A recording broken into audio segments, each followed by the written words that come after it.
What's up, everybody? Hey, Tom Laird here, host of the Advice from a Call Center Geek podcast and founder of Expedia. For exceptional contact center outsourcing, trust Expedia. We're fully AI-driven, as all of you know, and can handle voice, email, chat, and all of your digital channels. Our 600-seat USA contact center is expert in healthcare, financial services, insurance, tech support, retail, and more. Experts on the NICE CX1 platform, we ensure seamless customer experiences. DM me or visit expediausa.com for more. This is Advice from a Call Center Geek, a weekly podcast with a focus on all things call center. We'll cover it all from call center operations, hiring, culture, technology, and education. We're here to give you actionable items to improve the quality of yours and your customers' experience. This is an evolving industry with creative minds and ambitious people like this guy. Not only is his passion call center operations, but he's our host. He's the CEO of Expedia Interaction Marketing Group and the call center geek himself, Tom Laird.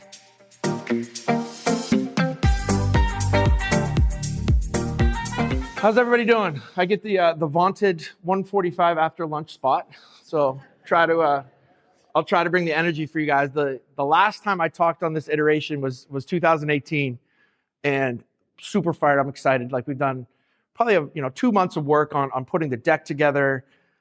Excited to present, and then I get my time slot. It was the last time slot on the last day after the customer party, right? Which everybody was hungover, which you will be tomorrow. Jay Leno was speaking, right? So I'm like, dude, nobody's going to listen to me. They're going to go get a drink. They're going to go listen to Jay Leno.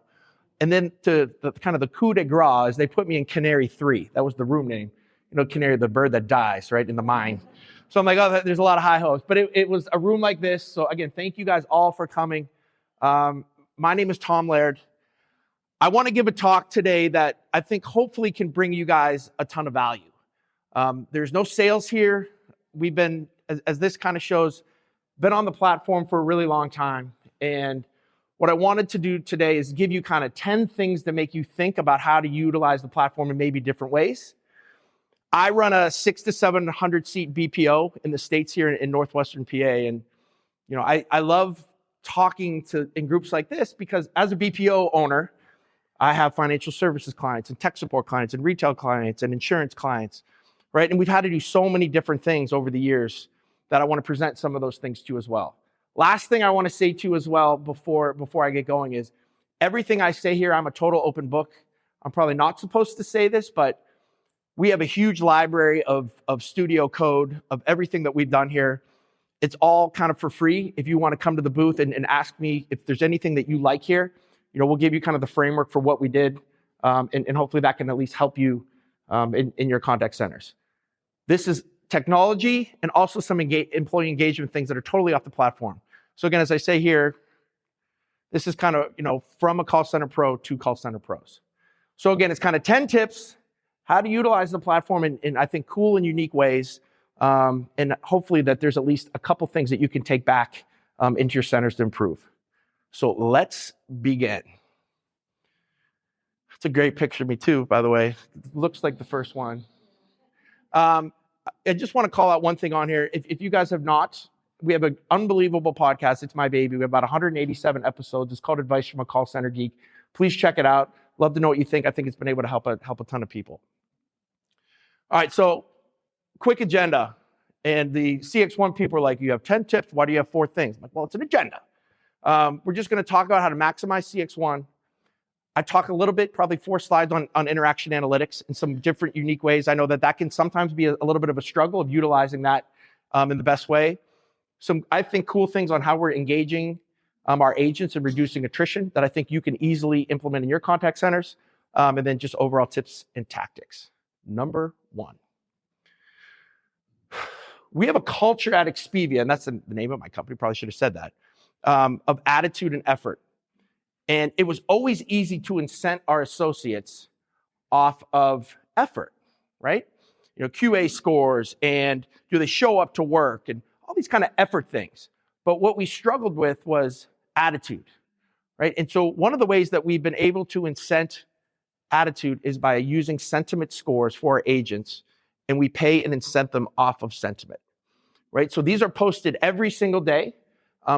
Every single agent knows where they stand. I think it's created a lot of fun, cool competition.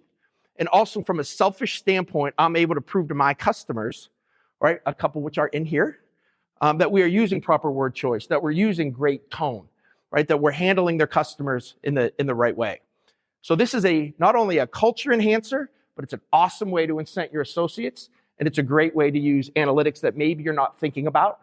We talk about QA scores, we talk about all those types of things, cross-sell, upsells, and how are our sales numbers? Well, this is a way that you can actually incent and pay your customer service associates as well. Number 2, with the rise of CX1, we have seen so many customers that are on the platform. And again, I don't want this to sound like this is something, because this is something very easily that you can do. If you, say, have 2 business units that you want to tie together, maybe you're a really big company and you would like to do that, I'm more than happy to give you the code that we work on. So we have APIs that can connect business units together and then use business rules to route calls, right? So instead of just saying with the Studio app, hey, if this many calls go in queue, send here, which is everybody can do it, it's very easy. That we actually look into business units from our customers, find out what agents are available, and then whatever business rules we want to use, whether it's the exact agent, whether it's handle time, whether it's how many they have available, whatever business rule that we want to use, we can then send calls, and we can actually pull back calls as well. So really cool use case that I think I loved. If the CX1 guys kind of put that together, they never did it, so we built it ourselves. So if that is something that is of interest to you, come see me at the booth, and I can show you kind of how we do it. This is my favorite, and I don't know why I put it third. Probably should have been last. But this is by far, I think, one of the coolest use cases for analytics that we utilize.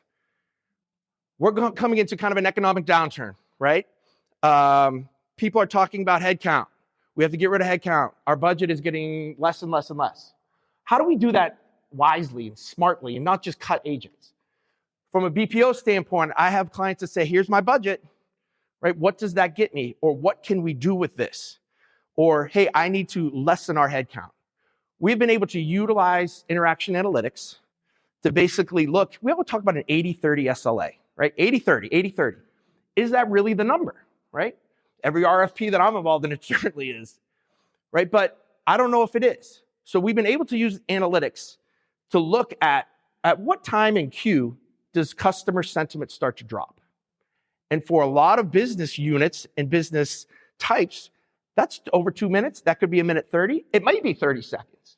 But we're able to see, and I can go to my customer and say, hey, listen, we can actually drop this from an 80-30 to a 220-70. And you're not going to find any drop in your sentiment scores, which we have found correlate perfectly to NPS and CSAT. And I know some people can disagree with that, but I think that's been where we have moved away from those and moved more to the sentiment scoring for our agents, because it's doing everything. Really cool use case, something different. And again, even if you don't utilize that, I want you to, I'm not doing an analytics talk, but there's so many things that you can do on the platform, being an artist, right, and a scientist. And this, I think, is more kind of the artist of thinking a little bit outside the box of what we can do to not tick off our customers, but still make sure that our sentiment, NPS, CSAT are where they need to be, but also lessening the cost of the contact center. Okay, first, outside the platform deal. So this is how we have lowered our attrition in our contact center by about 18%. It's called our effort multiplier. I could give a whole talk on this, and this normally generates a ton of questions at the end. So I'll try to get to some if you guys have any, or come over to the booth again, and I can kind of walk you through it. But at Expedia, what we do is we pay a base rate. Our base rates never change. So for us, we're in the Northwestern PA. We're in that, again, that $14, $15, $16, $17 an hour range. That's kind of what we are charging right now. And what we said was, okay, outside of how we're incenting for sentiment and our QA and doing a really good job, one of the main things is we want people to be at work, right? So we're basically taking this. You don't have to be a great contact center agent. You don't even have to be a good contact center agent. You just have to show up, right? And that, again, they say that's half the battle, right? And I think in the BPO space, it's more than half the battle, right? So what we do is every single week that they work, right, we add on to their base rate, right? And it's up to 100, they have to work 100% of the shift. And as the longer they go, the more leeway we give to kind of, again, remember, we're never punishing the rep. We're never going below their base rate. We're not doing that. We're giving an incentive for coming to work. And again, we're not doing, if you're late by 5 seconds, you lose your streak. Not doing any of that. There's some business rules to it. There's also some things that you got to get some buy-in before you do something like this with your contact center reps, which we can talk about. But this has been extremely successful for us. It's been an awesome way to kind of incent the reps that are there. And in the BPO space, we're billing by the agent hour or we're billing by the minute. So if you're there, we get the bill. So the rep gets to kind of partake into kind of the success of the business as well. So just something that, again, to kind of think about when you're thinking, how do I pay agents or how do we improve attrition a little bit? All right, and I think a lot of you are doing this, but I want to throw it out there because this has been such a unique way of utilizing routing with integrations, right? So we still have so many clients that have siloed their data. They're not integrated into CX1 or into their telephony platform.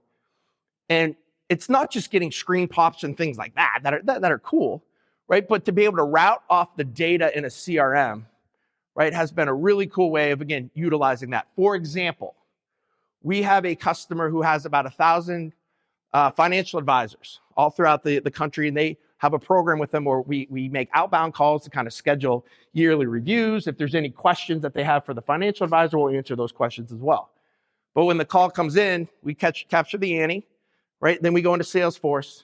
We find out what advisor that person has. And then we have our reps have just specific agents that they're working with. So then, boom, we can pop it to the agent that they've already talked to and said, hey, this is Jim Smith or Janie Smith's office, right? And it's that type of experience. So any piece of data, right, when you have it integrated, right, you can route off of, right? So this also comes into effect when you're talking about high-value customers, right? If you have something tagged in Salesforce, Zoho, Zendesk, proprietary CRM, right, you can then route those calls accordingly to some business rules that you have based on the data. So again, I'm sure some of you guys or a lot of you guys are doing that. If you're not, it's not very difficult to do. And I'm more than happy to show you if you want to come to the booth and give you at least the framework to do that with.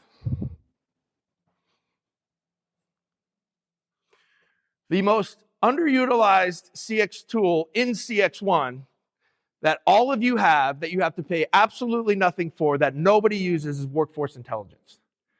Right? Workforce intelligence is on your platform right now, and it can be as basic as setting up rules where if a service level drops below 80%, an email gets sent out to a lot of people. We can do that within the platform, right? That's the basic of it. The cool piece of it is, Avaya used to have it was called the Business Advocate, and that's kind of how far back I go. And the Business Advocate allowed you to have reserve agents. And it would see in the IVR if a call was about to become in the queue that would knock you out of service level, it would pull reserve agents in, and then it would move it back out. You can do the same exact thing with workforce intelligence. And nobody does it. When I go consult, I'm saying it's less than 10% of the people have even heard of this. The nice guys and the CX1 guys do a horrible job talking about it. And I think it's an unbelievable tool. Think about you have brand new agents, and you want to say, hey, if our average handle time, maybe as the whole group, or maybe even this group of agents goes above 6 minutes, we're going to knock their proficiency down so they don't take as many calls. You can do that for a certain period of time, or when the overall handle time gets to a level, then they go back up to that proficiency. So you can move agents in and out of skills. For me, it's cool as a BPO because I can guarantee a service level on a skill, right? I can actually say, hey, listen, on your sales skills, I know you want 80, right? Your service skills, you're already at 60, right? And we can then utilize both of those going back and forth to make sure that I don't have somebody in our mission control just moving agents all day. We're using business rules and logic on the platform. This is a huge AI piece too, of how this is getting better and better and better and becoming more predictive as well. Really cool tool. You got to go play with it. You got to utilize it. It's awesome, and it's on your platform right now.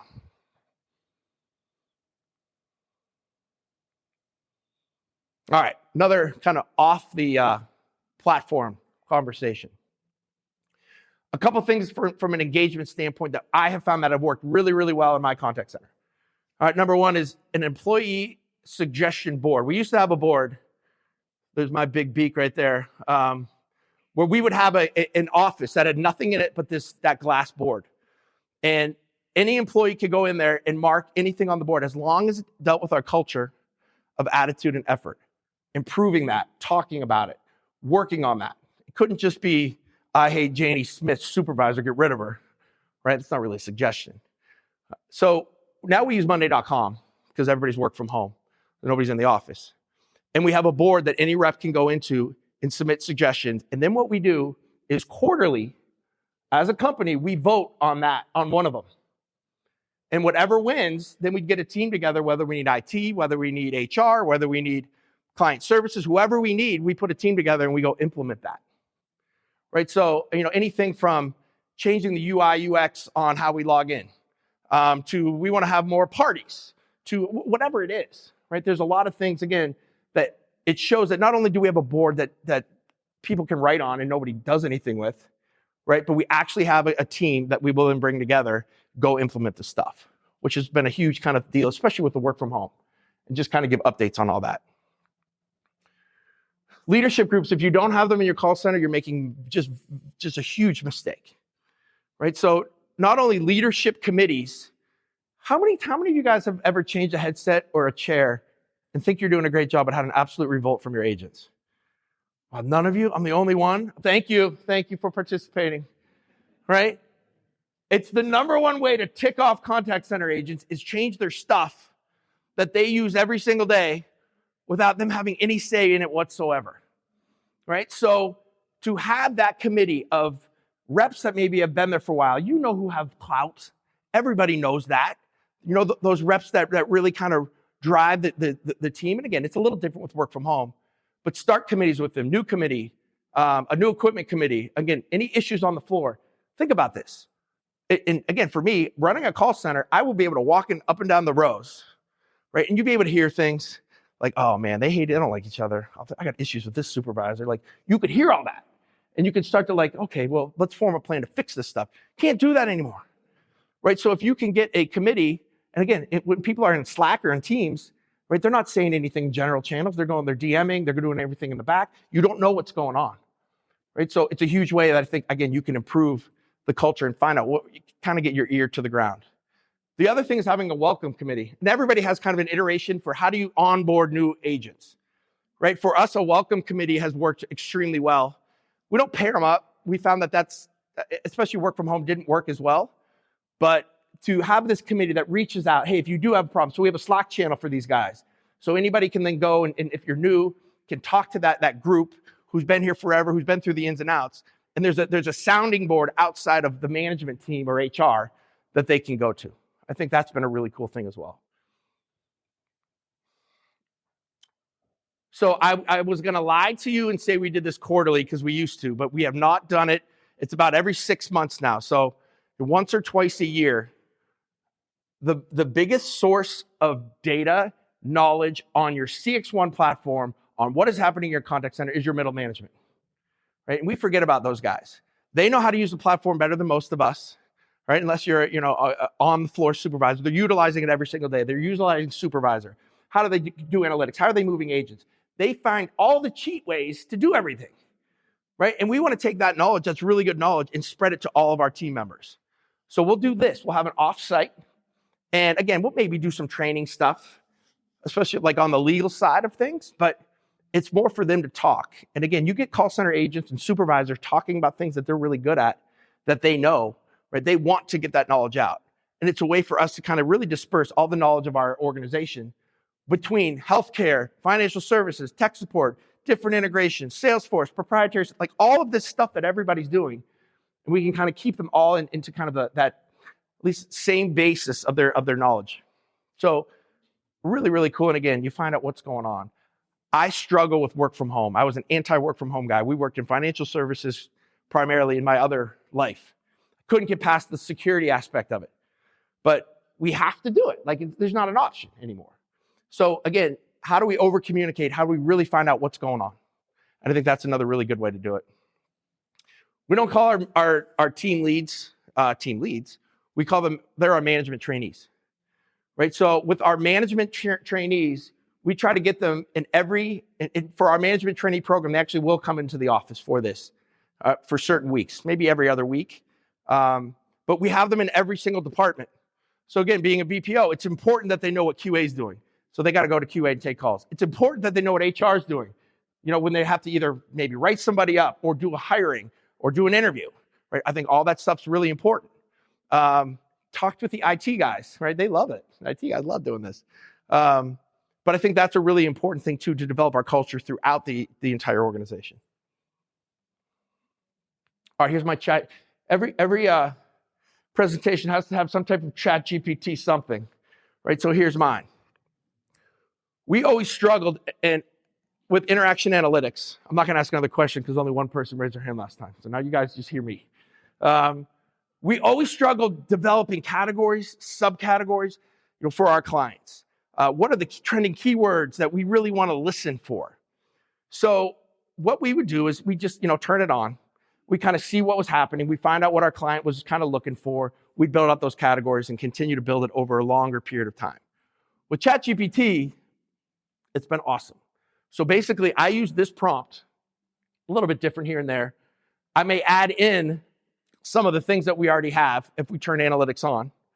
And it creates all the categories, subcategories, and trending keywords that you need. And we just copy and paste this into interaction analytics. And literally, things that took us, a week to do, now it took us an hour. Really cool use case for, I think, ChatGPT. Really cool use case to get this even better, because that prompt we then keep adding to as we go. If we're starting to see anything. So this is a huge time. If anybody's into the analytics and onto interaction analytics and you're building that stuff out, use ChatGPT, give it as much stuff. Tell it you're using nice CX1 and you're using interaction analytics. Like, get that deep. It will know and have the correct font and the way to do it. Really cool. Okay, I'm speaking tomorrow on this. That's a super cheap plug. But one of the things there is on the platform is I'm not supposed to use DFO anymore. They told me I can't use that, digital first omni-channel. It's now just digital something, right? But basically, it's the integrations into Twitter, into Facebook, into all your social platforms. What we have done is we've used a piece of that. It's called BYOC, which is bring your own channel. So really smartly, NICE and CX1 said, we have no idea what social channels are going to be coming out tomorrow, right? There's BeFriend and there's, Chatamagram, and there's all these, all of this stuff that is coming out. Like, we can't build integrations like that. So BYOC allows any type of integration, right, into any type of digital platform. So and speaking on this tomorrow, we got huge into Discord, NFTs, Web3. Everybody's on Discord in that world. So we built an integration using BYOC into Discord, which then utilizes all the tools, analytics, the customer cards for NFT projects, and for hopefully someday a Fortnite or Roblox, something like that. And again, speaking of that tomorrow, but I just want you to know that that's available to everybody. It was not it took a little bit of API work, but it was not a difficult process to get connectivity into Discord where there was zero integration that was built. So don't think like, oh man, there's no integration. It's going to take a lot. It really did not take very much. And I can show you how we did it as well if you're interested. Tomorrow, June 7th, 1:45, room 406.1, if you want to hear more. All right, last one. You guys have no idea how many, when I go consult, how many customers have zero PCI compliant way to take credit card information, right? They're still taking it with an agent, typing in the whole thing, right? When there are extremely easy, now there's software, of course, that probably most of us have, but very, very easy on the platform. And again, I can give you this, right? Where we can take your credit card, send them to the IVR, have them input their information, and then send the information back to Salesforce, Zoho, Zendesk, proprietary CRM, whatever you have. As long as you have APIs, we can do it. You can do it. And have a kind of a PCI compliant process, especially with work from home, right? Where no agent, or no agent might be great, but the roommate walking, behind, saying, oh, look at that. Okay. Right. And goes and buys an iPad or an iPod. So again, please make sure there's no excuse for it anymore.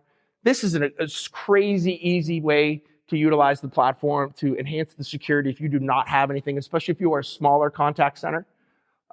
please come see me, and I'd love to help you get a little bit more secure. And again, I'm not charging for any of this. Anything you guys would want, more than happy to kind of just show you how we've done it.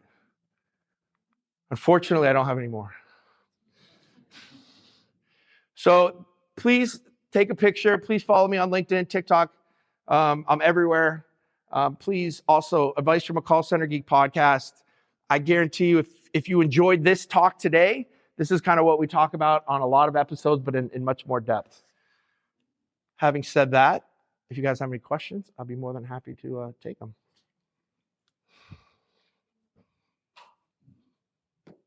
Yes. Yeah, I can do that for sure. Yep.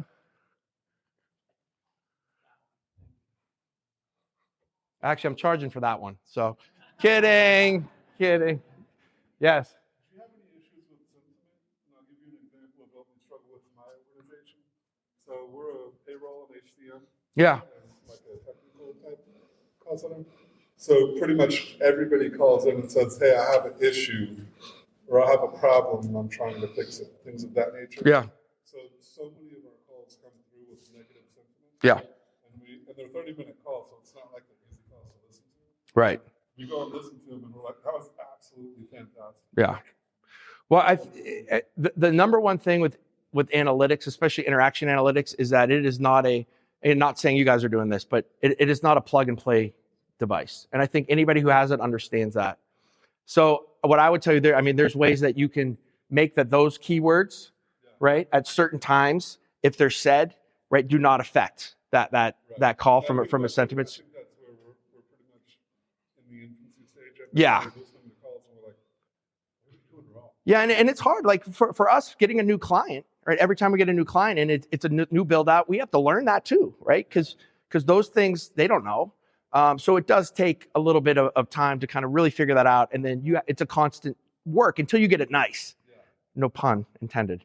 And then it really does. It's been almost a lifesaver for us.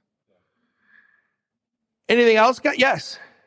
So I was a little bit curious about when you talked about sort of basing, say, a service level threshold off of sentiment scores, whereas back in the old days, they basically looked at how long were they willing to wait before they hung up. Yeah. Right. So are you finding that people, that if they do wait a long time, does that also negatively impact the sentiment score, or is the sentiment score going to be more about the service they got once they're called back? No, it's a great question. And what I want to do, and we haven't done this yet, is, again, working in so many different channels, even if it's a tiny benchmark for my company, right, to be able to benchmark what is the threshold that a customer will wait until it goes negative, right? And again, financial services, they don't wait as long, right? Retail, I think we've been trained. And why we wait long is because we've already been trained. Like if you call you're calling a travel agency like Expedia or something like that, we're almost programmed to wait longer. So those customers will wait longer. We see that in the types of channels that we have. So no, I will tell you, no one has an issue with 30 seconds. I know we talk about white glove, and there's certain things that do need white glove. Like, dude, agent needs to answer within 10 seconds. I get that. But for the vast majority, I think 80-30 is kind of overrated, kind of overplayed. I still utilize it. We still utilize it as our core. All customers want that. I get it. But when it comes to really saying, hey, what is the actual headcount we have to continue having a good customer experience from the door, right? There's a lot of other things that play in that customer journey, but how do we make sure this one piece is still okay? We might be all right with not having as many agents or having that self-service model come into play as quickly as we think.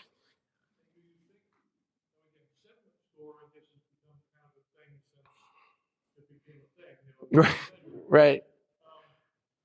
How do you see that comparing to some companies like to look at NPS? Yep.